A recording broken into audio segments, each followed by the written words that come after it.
Cooper's camp ১১ নম্বর word পাম্পের মাঠে ভূপেশ কীর্তনিয়া নামক এক ব্যক্তির নামে ওই মাঠের সকল চাষিদের অভিযোগ তিনি জোর করে রাতের অন্ধকারে রাবিশ ফেলে দীপ্তি কলের জল নিকাশি ড্রেন বন্ধ করে দিয়েছে। তার সাথে আরও অভিযোগ তিনি উর্মিলা মিত্র নামক এক মহিলার, যার বাড়ি কুপার্স ক্যাম্প ৬ নম্বর ওয়ার্ডে, তার কাছ থেকে জোর করে দলিল লিখে নেওয়ার অভিযোগ করেন ওই মহিলা। এই ব্যাপারে আমরা ভূপেশ কীর্তনিয়া মহাশয়ের সাথে যোগাযোগ করার চেষ্টা করেছিলাম। তিনি বাইরে থাকায় তার কল রেকর্ড করে আপনাদের সামনে উপস্থাপন করা হচ্ছে। এছাড়াও গ্রামবাসী সহ মূল অভিযুক্ত মহিলা উর্মিলা মিত্র মহাশয়ার বক্তব্য আপনাদের সামনে উপস্থাপন করা হচ্ছে। রানাঘাট লাইভের পক্ষে যতটা সম্ভব সুরাহা করার চেষ্টা করেছে। এর পেছনে কোনো রাজনৈতিক ব্যক্তি বা গোষ্ঠীর কোনো যোগাযোগ নেই। সম্পূর্ণ গ্রামবাসীদের মারফতই খবরটি আসার পর রানাঘাট লাইভ এই ব্যাপারে তদন্ত করেছে এবং যতটা সম্ভব তা আপনাদের সামনে তুলে ধরার চেষ্টা করল। রানাঘাট থেকে সন্তুদের একটি বিশেষ report, Ranaghat live news Bangla, Cooper's camp. এই মুহূর্তে আমি দাঁড়িয়ে আছি কুপার্স ১১ নম্বর ওয়ার্ড পাম্পের মাঠে। এখানে বেশ কিছুদিন ধরে ভূপেশ কীর্তনিয়া নামক এক ব্যক্তি তার জবরদখল করে বেশ কিছু জমি আত্মসাৎ করেছে বলে অভিযোগ স্থানীয় চাষিদের। চলুন এই ব্যাপারে আপনাদের সামনে তুলে ধরব বিস্তারিত। রানাঘাট থেকে সন্তুদের একটি বিশেষ report, Ranaghat live news Bangla, Ranaghat. মূল ঘটনা হচ্ছে, আমি উর্মিলা মিত্র, এই ৬ নম্বরের বাসিন্দা। এই পাম্পের মাঠে আমার ২ বিঘা ২ কাঠা জমি আছে। আমি চাষবাস করে খাই। আমি অনাথ মহিলা, আমার স্বামীও নেই। আমার একটা মাত্র ছেলে, সে বিদেশে কাজের সূত্রে থাকে। আমি বাড়িতে একাই থাকি। এই ভূপেশ কীর্তনিয়া এই কয়েক বছর ধরে এখানে ভূপেশ কীর্তনিয়া কোনো জমি কিনে নাই। জয়দেব হালদার আর সমীর হালদার নামে ২ জন জমি কিনেছে। তা উনি পূর্ণমোটারি করে এই ভাগ ভাগ করে বিক্রি করবে বলে উনি আমার সাথে, আমার দেখেছে যে অনাথ মহিলার পাশে দাঁড়ানোর কেউ নাই, উনি আমার থেকে ৪ শতক জায়গা নিয়ে বলছে এই জমি আমার। আমি স্থানীয় চাষিদের কাছে জানাই, তারা আমার হয়ে সবাই বলছে চলেন ফাঁড়িতে আমরা দরখাস্ত জমা দিই। এই যে আমার হাতে দরখাস্ত, এই দরখাস্তটা আমি ফাঁড়িতে ২৮ জন চাষিরা সই স্বাক্ষর আছে, আমরা মিলে দেই। দিলে পরে বড়বাবু টাইম দেয় দুবার, শনিবার দেখে প্রতি সপ্তাহে ২ বার করে টাইম দিয়েছে। কিন্তু ওই ভূপেশ কীর্তনিয়া একবারও ওখানে উপস্থিত হয় নাই। আমি যদি মিথ্যা কথা বলে থাকি, বড়বাবু ট্রান্সফার হয়ে গেছে, সব অফিসাররা আছে, তাদের কাছে আপনারা শুনে নিতে পারেন। তারপরে আমার স্থানীয় এই চাষিরা, তারা আমার হয়ে যায়, তারাও এক এক করে, সব গরিব মানুষ চাষবাস করে খায়, হাটে বাজারে থাকে, তারাও ওখানে উপস্থিত হয়, কিন্তু হয় না। তারপরে বড়বাবু যে ছিল, যে সে বলল ঠিক আছে, এসআইআর এর ঝামেলা চলছে, ১ মাস আমাকে টাইম দেন, আমরা ২ পক্ষ বসে মিটমাট করে দেব। কিন্তু ১ মাস হওয়ার ২ দিন আগে উনি আমার নামে কেস করে দেয়, আমার নামে, আমার ছেলের নামে। আমার ছেলে যথেষ্ট নিরীহ। আমি কিরকম ধরনের মহিলা, স্থানীয় লোকরা আমার পাশে আছে, তাদের কাছ থেকে আপনি শুনে নেবেন। কিন্তু ওই ভূপেশ কীর্তনিয়া আমাকে বাড়িতে গিয়ে, আমি একা একা থাকি, রাতের অন্ধকারে আমাকে বেরো জমি লিখে দে, বেরো নালে তোর অবস্থা খারাপ করে দেব, আমাকে তুই তাহারি অশ্লীল ভাষায় মাঝে মাঝে গালাগালিজ করে। এরকম পরিস্থিতির জন্য তারপরে এখানে দেখেন, জমির ভিতর দিয়ে, এটা চাষের জমি, এখানে প্লট হয় না। এখানে এই রাতারাতি রাবিশ করে চাষিদের, প্রতিটা চাষিদের এই পাশে যত, পূর্ব পাশে যত চাষিরা আছে, তাদের জমি ড্রেন ভেঙে উনি জেসিবি দিয়ে রাতারাতি রাস্তা করে ফেলে। এতে সবারই অসুবিধা হয়। আমি মাননীয় মুখ্যমন্ত্রীর কাছে এটাই বলতে চাই যে এই সন্ত্রাসের বিরুদ্ধে আপনি থাকুন, আমাকে বাঁচান। আমি অনাথ, আমার স্বামী নেই। আমার স্বামী দিনমজুর কাজ করে করে তিল করে ২০০৩ সালে আমি এই জমিটা রেজিস্ট্রি করি। আজ ৯ বছর আমার স্বামী মারা যায়। স্বামী মারা যাওয়ার পর থেকে উনি আমার পিছনে লেগেছে, যা তা ভাষায় আমাকে গালাগালি করে। আপনি প্রতিটা লোকের কাছে শুনে নেন, এখানে যারা আছে তারা তাদের বক্তব্য বলবে সত্যি কি মিথ্যা। এবং আমার এখানের স্থানীয় যে প্রশাসক ছিল, তার কাছেও আমরা যাই, সে ফাঁড়িকে বলে, বড়বাবুকে বলে আপনি ব্যাপারটা দেন, এবং তাদেরকেও জড়িয়েছে। এসব ভালো লাগে না। আপনি মাননীয় মুখ্যমন্ত্রী, আপনি ক্ষমতায় এসেছেন, আমরা গর্বিত, আমরা খুব আশা রাখছি আপনি এই ব্যাপারটা দেখে আমাকে, আমার জমিটা যাতে আমি ফেরত পাই, ও ওই এটা ভূপেশ কীর্তনিয়া যাতে আমার উপর কোনো অত্যাচার না করতে পারে, আপনি আমাকে বাঁচান। একটা কথা না বললেই নয়, আমার যে আইনজীবী আছে তাকেও অশ্লীল ভাষায় গালাগালি করেছে, বলছে তুই জালিয়াতি করে খাইস, এইসব তোর পেশা। এই একটা আইনের লোক, তাকে যে এইভাবে অসম্মান করছে, অশ্লীল ভাষা প্রয়োগ করেছে, আমি এর বিচার চাই। তার নাম দিব্যেন্দু নারায়ণ চক্রবর্তী, ৭ নম্বরের বাসিন্দা। হ্যাঁ। আপনার স্টামটা দেখাইতে হবে, স্টামটা মেন হচ্ছে ওই ফায়ার আর ফারি স্ট্যাম্পটা এই যে একদম। এই যে ফারি স্ট্যাম্প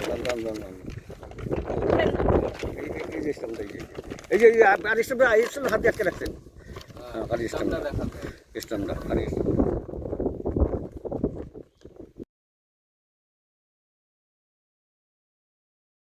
এটা সম্পূর্ণ মিথ্যে কথা। যে জায়গাটা আমরা আমার ওইটা আমাদের ভাইগনার জমি, ব্যাপারটা বুঝে নিন আপনি। হ্যালো, নাম কি? শুনলেন কিন্তু মন দিয়ে। হ্যাঁ, আপনার ভাইগনার নাম কি? শেখর হালদার। শেখর হালদার। আর জয়দেব হালদার, দুজনের জমি তো আমি দেখাশোনা করি। এটা নিয়ে কোনো সমস্যা ছিল না, সব মিটে গেছে। উনি আমার লাইভে প্রিয়া দাসকে দিয়ে আমি একটা ছেড়েছি, দিলীপ দাস চক্রান্ত করে ওইখানে ভোটের আগে ভাবছিল ওই নির্বাচনের আগে ওই জায়গাটা ও নেবে ওই উর্মিলা মিত্রে। এবার বলবেন কি ও উর্মিলা মিত্র দলিল নিয়ে আসবে, আমরাও দলিল পত্র নিয়ে যাবো। যদি আমারটা কোনো ডুপ্লিকেট থাকে আমার জেল দিয়ে দেবেন, আমি রাজি আছি। আর ওনারটা হলে ওনারও জেল দিয়ে দেবেন। এক, এইটা পরশুদিন কিছু কালকে মেয়ে ছেলে জোগাড় করছে, আগের দিন লাইভ করা হয়েছে ওই প্রিয়া বিশ্বাসকে দিয়ে। এটা হচ্ছে ভাইস চেয়ারম্যান দিলীপ দাস। ওই মাঠের লোকের সঙ্গে আমার কোনো গন্ডগোল ফন্ডগোল কিছু নাই। ওই মাঠের লোক দিলীপ দাসের কিছু জমি চাষ করে এবং বোঝেন তো ও হচ্ছে পাওয়ারফুল লোক, পয়সা আছে, ওই সব করাইছে, ওর কথা শোনে। আমি কেন লাইভটা করলাম, দিলীপ দাসের নাম বললাম, হ্যাঁ, এই হচ্ছে আমার অপরাধ। আমি দিকে আপনার সব দেখো বিস্তারিত। আমার যদি কোনো অপরাধ থাকে আমি মাথা পেতে শাস্তি নেব। আর ওই দিলীপ দাস ওই 3 কাঠা জায়গা ও উর্মিলা দত্ত, এই উর্মিলা মিত্র, উনি ওনার লাইফে আছে। ছেলেও দিয়েছিল মাপার 3 বছর 4 বছর আগে, কোনো ঝামেলা ছিল না। এই নির্বাচনের আগে ঝামেলাটা দিলীপ দাস পাঠিয়েছে, বুঝতে পারছেন তো। আমি এইমাত্র আসলাম। আপনার আপনার নামে তো আমাদের উপস্থিতিতে আপনার নামে তো একটা এলাকার সব চাষিরা লিখিত জানিয়েছিল যে আপনি দাদা জল নিকাশি লাইনটা বন্ধ করে দিয়েছেন। না না, যদি বন্ধ হয়, বন্ধ এরপরে- হয়নি। এই আমার ব্যাপারে কথা- পুলিশ প্রশাসন আপনাকে পুলিশ ফাঁড়িতে যোগাযোগ করতে বলছিলেন 2 বার, আপনি হ্যাঁ। যোগাযোগ করেননি। এই ব্যাপারে আপনি না না কি বলবেন? দেখি সে মিটে গেছে। আমরা শোনেন, সেটা 3-4 বছর আগের কথা। আমার কথা শেষ করতে দিন দাদা। হ্যাঁ, আমি মিথ্যে কথা একটু বলি, আমার বাবা মা সেই শিক্ষা দেয় নাই। ওইখানটায় ওই যখন দাবি দেয় তখন একটুখানি ওই জিলিপি চাষি খাপাইছিল, তখন আমার যেটুকু শিখে বলি না লাগবে না, জল যাচ্ছে চাষিটা এখনো যাবেন, জল ফল যাচ্ছে। সমস্যা হলে আমি নিশ্চয়ই ঠিক করে দেবো যদি কোনো সমস্যা হয়। হ্যাঁ, আপনি পুরো ব্যাপারটা জানবেন। ওই বাড়ির আগের যে বড়বাবু সেও নিজেও গেছিল। হ্যাঁ, এর আগের বড়বাবু বলতে হলে দিলীপ দাস তোমাদের পক্ষে কথা বলে, এখন আবার ওদের পক্ষে চলে গেছে। উর্মিলা মিত্রর 6টা ভোট আছে, 6 নম্বর রোডে ভোটে দাঁড়াবে ওই ইয়েতে, মানে কাউন্সিলর ভোটে। হ্যাঁ, সেই জন্য এইসব করেছে ও। আর রতন দাস, রতন রতন দাঁড়ান নাম বল, রতন মিস্ত্রি। এইটা কেন আমি লাইভে ওই প্রিয়া দাসকে দিয়ে বলাইলাম, এইটা হচ্ছে আমার অপরাধ। মেইন হচ্ছে এইটা চাষিদের সঙ্গে গন্ডগোল। ওর কথা একটা কথা তো বোঝেন, যার পয়সা আছে, পাওয়ারফুল লোক আছে, সে 1 মিনিট মানে 1 ঘন্টায় 200-300 লোক জড়ো করে দেবে। আমরা সাধারণ মানুষ পারবো না। এগুলো তো আপনি বোঝেন, একটু ভাবতে হবে। একটার কথা আমি যদি মিথ্যে কথা বলি আমার শাস্তি দেন, আমার অপরাধ নাই দাদা, এই কোনো ব্যাপারে অপরাধ নাই। ও কাগজ নিয়ে বসবে দাদা। হ্যালো, আমাদের একটাই বক্তব্য, হ্যাঁ বলেন। আপনি বুঝলাম আপনার কথা ঠিক আছে। হুম, সেক্ষেত্রে হ্যাঁ। জমির বাদ বাকি চাষিরা হ্যাঁ হ্যাঁ, আপনার বিরুদ্ধে কথা বললো কেন? এই ব্যাপারে বললো কি দিলীপ বলবেন? দাস শিখিয়ে দিয়েছে সবকিছু। ও পাওয়ারফুল লোক। আর চাষিদের সঙ্গে আমার কোনো গন্ডগোল নাই, জল নিকাশি কোনো বন্ধ নেই, সব যাচ্ছে। আপনি দেখ, ইনকোয়ারি করবেন ফিল্ডে এসে। কালকে আমার মারবে এরকম প্ল্যান করছে দাদা, শোনেন। হ্যালো, ওরা মেয়ে ছেলে 4-5টা ওয়ার্ডে জোগাড় করছে, দিলীপ দাস সামনে আসে না। ওর রতন হচ্ছে ওর মেইন লোক। ওর যে সব, তারপরে আমরা ওইখানে এক লোক আমার ফোন করছে, তুই আসবি না, তোর গায়ে হাত দেবে, অপমান অপদস্থ করবে। কাল প্রিয়াতে যাওয়ার কথা ছিল, তারপরে যায়নি। হ্যাঁ, ওই সব শুনতে পেরেছে যে এই করছে। ওদের পয়সা এই তো বোঝেন, এটা তৃণমূল আমলে, ওরা তৃণমূলের লোক। আর এই মুহূর্তে হ্যাঁ, যে জামানা গেছে আমরা জানি, এটাদের ব্যবস্থা কোনো গন্ডগোল ছিল না, ছেড়েও দিয়েছিল। আমার কারোর সঙ্গে বিরোধ নেই, সব দিলীপ দাস করাচ্ছে। আপনি একটু ইনকোয়ারি করে দেখবেন। আর আমি, হ্যালো দাদা, শুনতে পাচ্ছেন? হ্যাঁ বলুন। আমি বলবেন কি, ওই উর্মিলা মিত্রর জাল দলিল, কত সালে রেকর্ড কি সব আমার কাছে আছে, উনিও নিয়ে আসবে। যদি আমাদের জাল ফাল কিছু থাকে তাহলে আপনি জেলে ভরে দেবেন, আমার আপত্তি নেই, ওনারও নিয়ে আসতে পারে। এবং যারা এটা বোঝে স্মার্ট, ও করেছে। আমি বলছি 1 মিনিট, আমার লাইফে আছে। 18 সালে জমিটা আমার ভাইগনা হালদার, জয়দেব হালদার, শেখর হালদার কিনেছে। ও একজন থাকে দিকে, একজন আমার বন্ধু এখানেই থাকে। সেই জমিটা 22 সালে যখন রেকর্ড করতে যাই, মানে লকডাউন ছিল, হয়নি, তখন থেকে উর্মিলা মিত্র রেকর্ড করেছে। করার পরে সেই দলিলটা কি যেন বলে, অর্ডারশিপ দিয়ে বের করে দেখি একটা জাল দলিল, ওই বিনগর একটা আইসলার, এর পরিপ্রেক্ষিতে উনি রেকর্ড করছে। তখন ওনাকে বুঝাবার ওনার ছেলে আর স্বামী সুশীল মুহুরী এই বিজেপির সামনে থাকে, ওনার নাম সুশীল দাস, ওর কাছে গেছি, বলতে এটা আপনার স্বামী থাকতে করেছে, এটা টিকবে না, আপনার মীমাংসা করে ছেড়ে দিন।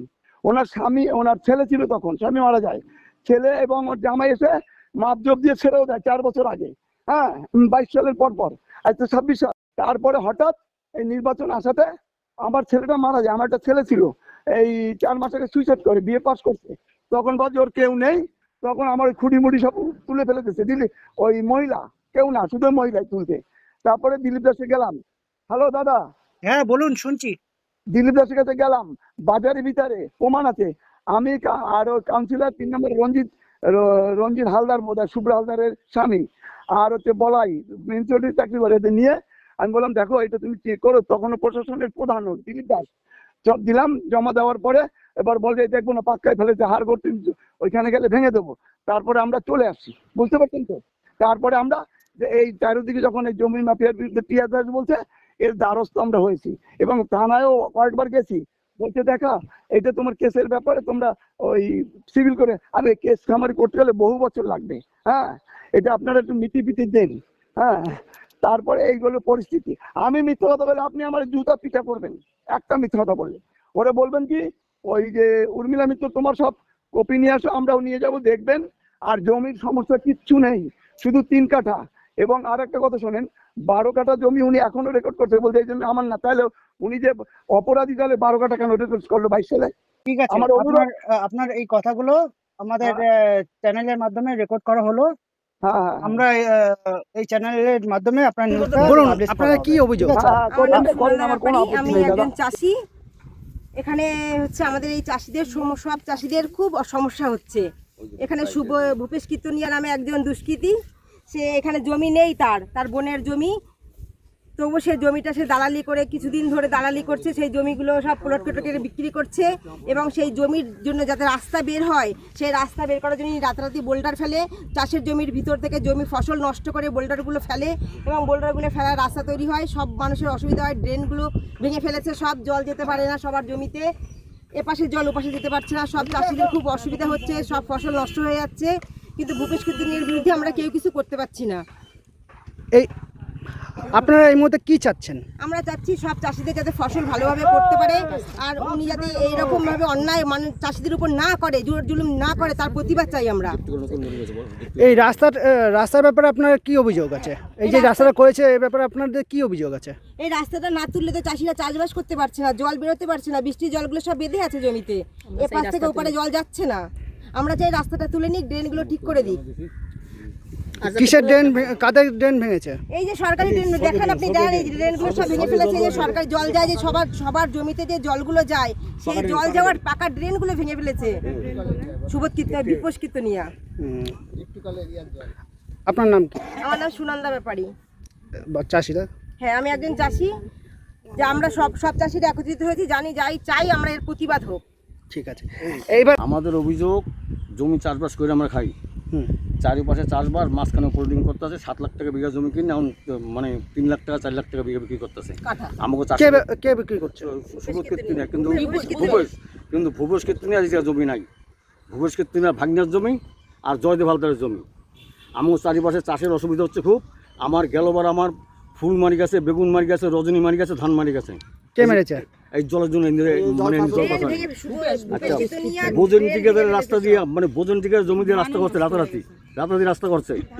আর এই আগে বলছিল দিলীপ দাসের দোষ, দিলীপ দাস এই কোনো ভূমিকাই নাই। আপনাদের মূল বক্তব্য কি আছে?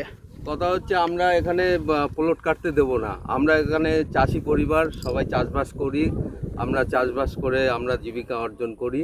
কথা হচ্ছে এই এলাকার এই যে প্লটটা যেটা দখল করেছে ভূপেশ কীর্তনিয়া, সে দখল করেছে, অ্যাকচুয়ালি তো এইটা রিলিফের জায়গা, তার জায়গা তো অপোজিটে, সে কি করে দখল করে? সেটা তো এর আগেও এক মহিলা আসছিল, সেই মহিলা না জেনে শুনে আমাদের কাছে তো জিজ্ঞাসা করা উচিত ছিল যে এখানে এই জায়গাটার ব্যাপারটা কি। আমাদের এখানে মাঠ কমিটি আছে, তবুও সত্ত্বেও মাঠ কমিটির কাছে জিজ্ঞাসা করেনি। এবার তার কারণে আমরা আর একটা প্রতিবাদ করার জন্য আমরা এই নিউজ চ্যানেলকে ডেকেছি। এমতো অবস্থায় ভূপেশ বিভিন্নভাবে প্লট কাটার জন্য বিভিন্ন লোক হাজির করছে, কিন্তু আমরা সেটা মেনে নেব না। যাতে আমরা চাষবাস করে খেতে পারি সেই ব্যবস্থাই আমরা করতে চাই।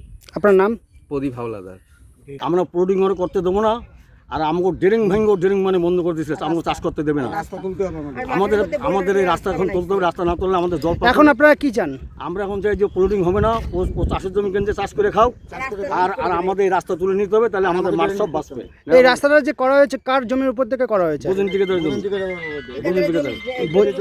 থেকে রিলিফের জমির উপর দিয়া জুলুম করে করছে রাতারাতি, জুলুম করে। জুলুম করে বোল্ডার ফেলে সব রাস্তা রাতারাতি। তৈরি করে দিয়েছে। কিন্তু আমাদের জল প্রশ্ন হলে আমাদের সব ফসল মাঠে নষ্ট হয়ে যাচ্ছে। এবার ওই পাশে জমি ধান এই পাশে চাষ মানে রাস্তা ধান দিতে, এই পাশে পাট রাস্তা মানে করে পাট দিয়েছে। বাদে আর সব ফসল আমাদের জল পাচ্ছে তো সব আমরা নষ্ট। এই জন্য আপনারা পুলিশের দ্বারস্থ হওয়ার পর কি তারা কি বলেছে? ওই যে পুলিশের কাছে গেছিলাম, বলছে আমার দেখছি, দেখতে দেখতে বলছে যে ঠিক আছে আমাকে নেশাই হচ্ছে, এখন কদিন পর দেখবো।